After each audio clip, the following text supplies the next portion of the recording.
তোমাদের জন্য দারুণ একটি সুখবর। একদম পার্মানেন্ট পোস্টে যারা যারা চাকরির জন্য নিজেকে প্রস্তুত করছো তাদের জন্য বিশাল বড় একটা সুযোগ। সেটা হলো the national academy science of ইন্ডিয়ার তরফ থেকে একটি বিজ্ঞপ্তি জারি হয়েছে, যেখানে মাল্টিপল পোস্টে নিয়োগ করা হচ্ছে। মাল্টিপল পোস্ট কি কি পোস্ট? এমটিএস আছে, তারপরে ক্লার্ক আছে, স্টেনো আছে, এছাড়া আরো বিভিন্ন পোস্ট আছে যেখানে যোগ্যতা, তোমার ন্যূনতম যোগ্যতা হলো মাধ্যমিক পাস, কোনো এক্সপিরিয়েন্সের প্রয়োজন নেই, সম্পূর্ণ পার্মানেন্ট পোস্টে তোমাদের নিয়োগ করা হচ্ছে। এই ভিডিওর মাধ্যমে সবকিছু ডিটেলসে তোমাদের কাছে ক্লিয়ার করব, কিভাবে আবেদন করবে, কি কি পদ্ধতি আছে নিয়োগের, সম্পূর্ণ ডিটেলস থাকবে A to Z। তো চলো ভিডিওটা শুরু করছি। আর এরকমই যদি লেটেস্ট আপডেট পেতে চাও অবশ্যই বলবো চ্যানেলটাকে সাবস্ক্রাইব করে এখনই বেল আইকন অন করে নাও। তো চলো মূল পিডিএফ এ চলে যাচ্ছি। তো দেখো আমি পিডিএফটা ওপেন করে নিচ্ছি এখান থেকেই। তো পিডিএফটা ওপেন করে নিয়েছি, তোমরা দেখতেই পাচ্ছ the national academy of sciences ইন্ডিয়ার তরফ থেকে বিজ্ঞপ্তি জারি হয়েছে, যেখানে সম্পূর্ণ স্থায়ীভাবে এই নিয়োগটি করা হচ্ছে, কোনো কন্ট্রাকচুয়াল চাকরি নয়। এবার তোমাদের এমটিএস দেখতে পাচ্ছ, আরো বিভিন্ন পোস্ট আছে। আমি আগে পোস্টের ব্যাপারগুলো ক্লিয়ার করে দিই এবং তার জন্য কি কি এডুকেশন কোয়ালিফিকেশন প্রয়োজন সেটাও আগে ক্লিয়ার করে দিই, তারপরে তোমাদের ফর্ম ফিল আপের জায়গায় চলে আসবো। ঠিক আছে, দেখো এখানে তোমাদের পোস্ট এবং তার জন্য এডুকেশন কোয়ালিফিকেশন, তার পাশাপাশি তোমাদের কি কি জব প্রোফাইল থাকছে সেটাও কিন্তু এখানে ক্লিয়ার করা আছে। এখানে এমটিএস পোস্টের জন্য যদি আবেদন করো, তোমার এখানে যোগ্যতা হলো 10th পাস। তুমি যদি সিম্পলি মাধ্যমিক পাস করে থাকো তাহলেই তুমি আবেদন করতে পারবে এমটিএস পোস্টের জন্য। এখানে জব রেসপন্সিবিলিটিজ এর মধ্যে বলাই আছে যে কি কি কাজ করতে হবে।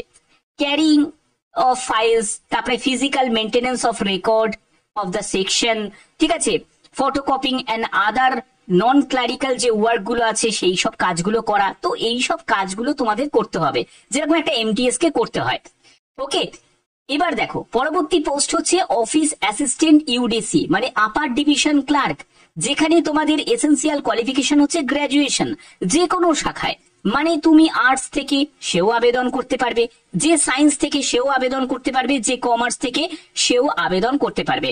এবং প্রফিসিয়েন্সি ইন কম্পিউটার অপারেশন, অর্থাৎ কম্পিউটার অপারেশনের যদি তোমার বেসিক জ্ঞান থাকে, মানে BCK বেসিক যদি তোমার জ্ঞান থাকে তাহলেও তুমি এলিজিবল। এখানে কি ধরনের কাজ করতে হবে? একটি secretarial practice with computer application, তারপরে হচ্ছে তোমাদের বিভিন্ন ধরনের কাজগুলো যেগুলো থাকবে, যেমন হচ্ছে এস্টেট ম্যানেজমেন্ট, তারপরে তোমাদের পারচেস অ্যান্ড ইম্পোর্ট, অ্যাকাউন্টস, তারপরে অডিট, হসপিটালিটি। তো এইসব বিভিন্ন ধরনের কাজগুলো তোমাদের এখানে করতে হবে, যেরকম একটা ক্লারিক্যাল কাজ থাকে। স্টেনোটাইপিস্ট, এই পোস্টের জন্য তোমার যোগ্যতা হলো উচ্চ মাধ্যমিক পাস, যে কোনো শাখায় উচ্চ মাধ্যমিক পাস হলেই অ্যাপ্লাই করা যাবে। এবং তোমাদের proficiency in computer operation of computer এবং স্কিল টেস্ট তোমাদের নেওয়া হবে, যেখানে দেখো তোমাদের ডিকটেশন থাকবে 10 মিনিট, 80টা শব্দ প্রতি মিনিটে তোমাদের ডিকটেশন করতে হবে। ট্রান্সক্রিপশন থাকবে, সেখানে 15 মিনিট তোমাদের সময় থাকবে ইংলিশে, আর যদি তুমি হিন্দিতে দাও সেখানে 65 মিনিট সময় পাবে, সেটা কম্পিউটারে। কি টাইপের কাজ? স্টেনো টাইপের। তো স্টেনোদের যেরকম কাজ থাকে সেরকম তোমাদের থাকবে। এবার পরবর্তী পোস্ট হচ্ছে কম্পিউটার অপারেটর।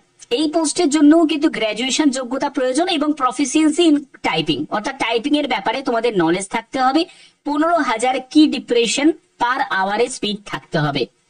ডিজারেবল কোয়ালিফিকেশন, মানে অগ্রাধিকার দেয়া হবে, এটা না থাকলেও আবেদন করা যাবে। এখানে বলছে ডিপ্লোমা ইন কম্পিউটার সায়েন্সে যদি তোমার ডিপ্লোমা করা থাকে বা ও লেভেলের যদি সার্টিফিকেট থাকে তারাও এখানে এলিজিবল। ওকে, এছাড়া তোমাদের কম্পিউটার প্রোগ্রামার পোস্ট আছে, যেখানে কম্পিউটার অ্যাপ্লিকেশনে তোমাদের ব্যাচেলার ডিগ্রি যদি করা থাকে তারা আবেদন করতে পারবে। প্রফিসিয়েন্সি ইন কম্পিউটার নলেজে যদি জ্ঞান থাকে আবেদন করতে পারবে। 1 ইয়ারের যদি কোনো এক্সপিরিয়েন্স থাকে তাহলেও তুমি আবেদন করতে পারো। এখানে দেখো তোমাদের পরবর্তী পোস্ট হচ্ছে তোমার, আচ্ছা এর পরবর্তী পোস্ট হচ্ছে অ্যাকাউন্টস অফিসার। এই পোস্টের জন্য bachelor degree from recognise university এবং 5 বছরের যদি তোমার এক্সপিরিয়েন্স থাকে ক্যাশ অ্যাকাউন্ট বা বাজেট ওয়ার্ক নিয়ে তাহলে আবেদন করা যাবে। এটা হলো ডিজারেবল কোয়ালিফিকেশন এবং জব প্রোফাইল এখানে দেয়া আছে। তো আশা করি তোমাদের এডুকেশন কোয়ালিফিকেশনের সম্পূর্ণ ব্যাপারটা তোমাদের কাছে ক্লিয়ার করতে পারলাম। এবার তোমাদের কিভাবে ফর্ম ফিল আপ করতে হবে সেটা তোমাদের বলে দিচ্ছি। একটা ফরম্যাটে তোমাদের দেখিয়ে দিই, মানে ফর্ম ফিল আপটা আমি যে কোনো একটি পোস্টের দেখাচ্ছি, সেটা হলো এমটিএস এর দেখাচ্ছি। বাদ বাকিগুলোর ক্ষেত্রেও কিন্তু সেম ভাবে তোমাদের ফর্ম ফিল আপ করতে হবে। এখানে ফর্ম ফিল আপটা কিন্তু খুবই ইম্পর্টেন্ট। কারণ যদি তোমাদের ফর্ম ফিল আপে কোনো গন্ডগোল হয় তাহলে কিন্তু সেই ফর্ম তোমাদের রিজেক্ট করে দেবে এবং কোনো রকম ভাবে কনসিডার কিন্তু করা হবে না। তো এক্ষেত্রে দেখো তোমাদের একটি পাসপোর্ট সাইজের এখানে ছবি লাগিয়ে দেবে, কারেন্ট পাসপোর্ট সাইজের ছবি, এবং এখানে একটি সই করে দিতে হবে। এরপরে হচ্ছে ক্যান্ডিডেটের নেম, মিডল নেম, সারনেম দিতে হবে, ডেট অফ বার্থ দিতে হবে, এখানে ডে, মান্থ, ইয়ারে তোমাদের দিতে হবে। Age as on the last date of advertisement, অর্থাৎ তোমাদের লাস্ট ডেট অ্যাডভার্টাইজমেন্ট কবে, সেটা হলো 28শে জুন হচ্ছে আবেদনের শেষ তারিখ। তো 28শে জুন হিসাবে তোমার বয়স কত হচ্ছে সেটা ইয়ার মান্থে বসাতে হবে, ঠিক আছে। প্লেস অফ বার্থ, অর্থাৎ তোমার জন্মস্থান কোথায় সেটা তোমাদের এখানে বসাতে হবে, সিটি, স্টেট, কান্ট্রি সেটা তোমাদের দিতে হবে। অবশ্যই তোমরা কমেন্টে জানাতে পারো তোমাদের জন্মস্থান কোথায়, সেটা অবশ্যই তোমরা কমেন্টে জানাতে পারো, ঠিক আছে। তো এবার তোমাদের এখানে মাদার নেম দিতে হবে, ফাদার নেম দিতে হবে, তারপরে তোমাদের অ্যাড্রেসের ডিটেলস দেখো, করেসপন্ডেন্স অ্যাড্রেস আছে, পার্মানেন্ট অ্যাড্রেস আছে, সম্পূর্ণ অ্যাড্রেসের ডিটেলসটা এখানে তোমাকে দিতে হবে, সিটি, ডিস্ট্রিক্ট, স্টেট, পিনকোড, ঠিক আছে, মোবাইল, মেল আইডি, এগুলো সবই তোমাদের দিতে হবে। এরপরে হচ্ছে ন্যাশনালিটি, দেখো এখানে ইন্ডিয়ান বলে লিখে দেবে, ওকে। তো ইন্ডিয়ান বলে লিখে দিলে এরপরে হচ্ছে এখানে দেখো তুমি মেল না ফিমেল না ট্রান্সজেন্ডার সেটা তোমাকে এখানে মেনশন করতে হবে। তারপরে হচ্ছে পরবর্তী হচ্ছে ক্যাটেগরি, তুমি যদি আনরিজার্ভ ক্যাটেগরি থেকে বিলং করো তাহলে এখানে আনরিজার্ভ ক্যাটেগরি এখানে মেনশন করতে হবে। তারপরে হচ্ছে ম্যারিটাল স্ট্যাটাস, তুমি ম্যারিড না আনম্যারিড না ডিভোর্সি সেটা তোমাকে মেনশন করতে হবে। যারা ম্যারিড হবে তারা অবশ্যই স্বামীর নাম এখানে উল্লেখ করতে পারো। এবং এখানে এডুকেশন কোয়ালিফিকেশন, যেহেতু এমটিএস এর জন্য তোমাদের যোগ্যতা হলো 10th পাস, তো 10th পাস দিয়েও ছেড়ে দিতে পারো, তুমি চাইলে হায়ার কোয়ালিফিকেশনও দিতে পারো। এবার তোমার এখানে 10th পাস, তুমি এখানে মাধ্যমিক বলে লিখবে, কোন বোর্ড থেকে পাশ করেছো সেই বোর্ডের নাম, কোন ইয়ারে পাশ করেছো, কোন ডিভিশনে পাশ করেছো, কোন সিজিপিএ মানে কোন গ্রেডে পাশ করেছো সেটা তোমাকে মেনশন করতে হবে, কত পার্সেন্টেজ পেয়েছো সেটা মেনশন করবে।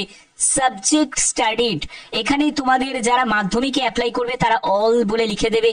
তারপরে হচ্ছে তোমার serial number of proof of enclosure, তো এখানে তুমি কি কি ডকুমেন্টস তুমি দিচ্ছ সেটার নিরিখে সেই ডকুমেন্টস এর সিরিয়াল নাম্বারটা এখানে মেনশন করবে। এগুলো করার পরে এরকমই তুমি উচ্চ মাধ্যমিক, গ্র্যাজুয়েশন সবই কিন্তু তুমি দিতে পারবে, ঠিক আছে। এবার তোমাদের আর একটা কথা বলে রাখি, এখানে এনি আদার এক্সাম যদি তোমার থাকে, মানে তুমি ধরো কম্পিউটারে কোনো ডিপ্লোমা করেছো বা সার্টিফিকেট যদি থাকে তাহলে সেটা দিতে পারো, কারণ এমটিএস এর জন্য কিচ্ছু লাগবে না, শুধু মাধ্যমিক পাস যোগ্যতা লাগবে। এবার এক্সপিরিয়েন্সের কোনো প্রয়োজন নেই, এমটিএস বলো বা ক্লার্ক বলো, কোনো এক্সপিরিয়েন্স লাগছে না, তোমাদের অলরেডি আমি দেখিয়েও দিয়েছি, ঠিক আছে। এবার এখানে তোমাদের ইয়েস নোতে কিন্তু তোমাদের ক্লিয়ার করতে হবে যে have you ever been punished during your studied at college university, তো কলেজ ইউনিভার্সিটিতে পড়াকালীন তুমি কোন রকম কোনো পানিশমেন্ট পেয়েছো নাকি বা এইরকম কিছু একটা, তো এই ব্যাপারটা তোমাদের এখানে ক্লিয়ার করতে হবে। কোর্ট ল, তোমার এগেনস্টে কোনো রকম ভাবে কোর্ট কেস চলছে নাকি, এইসব ব্যাপারগুলো জানতে চাইছে, তো এগুলো তোমরা অবশ্যই ইয়েস নোতে গিয়ে তোমাদের এখানে মেনশন করতে হবে, ঠিক আছে। তো এগুলো করার পরে তারপরে তোমাদের এখানে বলছে এনি আদার ইনফরমেশন, যদি তুমি যে পোস্টে অ্যাপ্লাই করছো সেই পোস্টের নিরিখে যদি তুমি কোনো আদার কোনো ইনফরমেশন দিতে চাও তাহলে সেটা তুমি দিতে পারো, যে এমটিএস এ তুমি আগে কাজ করেছো বা কোনো প্রাইভেট কোনো কোম্পানিতে কাজ করেছো বা যাই হোক কিছু যদি থাকে সেটা তুমি মেনশন করতে পারো, এখানে দিতে পারো। যদি না তোমার কোনো এরকম কোনো ইনফরমেশন দেওয়ার থাকে তাহলে তুমি এটা ছেড়েও দিতে পারো, সেটা তোমার মর্জি, ওকে। এবার তোমাকে ডিক্লারেশনের জায়গা চলে এলো, এই ডিক্লারেশনের জায়গাটায় তোমাকে তোমার নাম, তারপরে তোমার বাবার নাম, ঠিক আছে, যাদের বাবা নেই তারা মায়ের নাম দেবে, ঠিক আছে, হেড অফ দ্য ফ্যামিলির নাম এখানে দিতে হবে, এবং এখানে তোমাকে একটি সই করতে হবে। তারপরে এখানে তুমি দেখবে এখানে ব্লক লেটারে তোমাকে এখানে নামটা লিখতে হবে এবং এখানে তোমাকে সই করে দিতে হবে। এরপরে তোমাকে এখানে ডেটটা মেনশন করে দিতে হবে, ঠিক আছে। এগুলো করার পরে যারা certificate of verification by the employer, ঠিক আছে, যারা এমপ্লয়ার আছে তাদের ক্ষেত্রে এটা কিন্তু আদার্সদের ক্ষেত্রে নয়, ঠিক আছে। এবার হচ্ছে যে তোমাদের এখানে অ্যাটাচমেন্ট, দেখো কি কি ডকুমেন্টস এখানে নিড আছে সেগুলো দেখে নাও।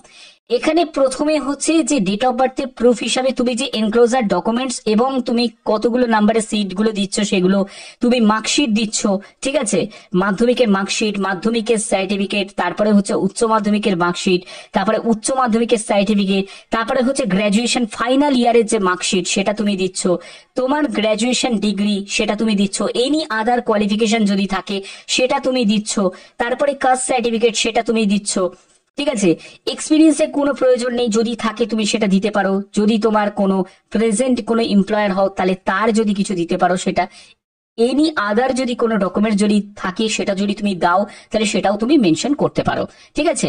এগুলো করার পরে তুমি কতগুলো তোমার টোটাল সিট তুমি এখানে সঙ্গে তুমি অ্যাপ্লিকেশন ফর্মের সাথে অ্যাটাচ করছো সেগুলো তোমাকে মেনশন করতে হবে। তুমি 3টে 4টে 5টা কতগুলো ডকুমেন্ট দিচ্ছ, তো সেই ডকুমেন্টস গুলোকে সংখ্যায় তোমাকে মেনশন করতে হবে এবং অবশ্যই তোমাদের প্রত্যেকটা সিটে কিন্তু তোমাকে সিগনেচার করতে হবে এবং ডেটটা লিখে দিতে হবে।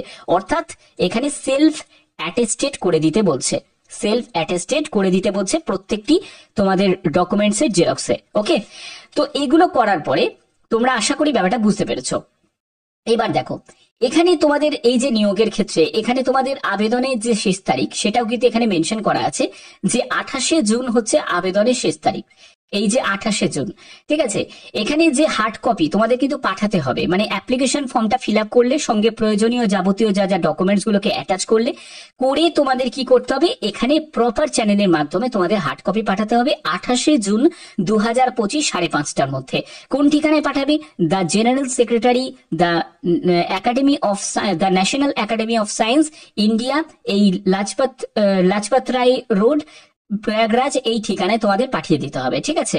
এখানে হার্ড কপিটা পাঠাতে হবে এবং সব যে কটা ডকুমেন্টস গুলো বললাম সেই ডকুমেন্টস গুলোকে অ্যাটাচ করেই তোমাদের পাঠাতে হবে। এখানে সবকিছু জেনারেল ইনস্ট্রাকশন গুলো তোমাদের দেয়া আছে, আশা করি তোমরা বুঝতে পেরেছো। কোন রকম ইনকমপ্লিট যদি অ্যাপ্লিকেশন থাকে তাহলে এই অ্যাপ্লিকেশন কিন্তু রিজেক্ট হয়ে যাবে। আর সব থেকে গুরুত্বপূর্ণ বিষয় এখানে যেটা দেখা যাচ্ছে সেটা হচ্ছে কোনো আবেদন মূল্য লাগছে না, ঠিক আছে। কোনো কাস্টকেই কোনো রকম আবেদন মূল্য দিতে হচ্ছে না, তুমি যে কাজ থেকে বিলং করো না কেন।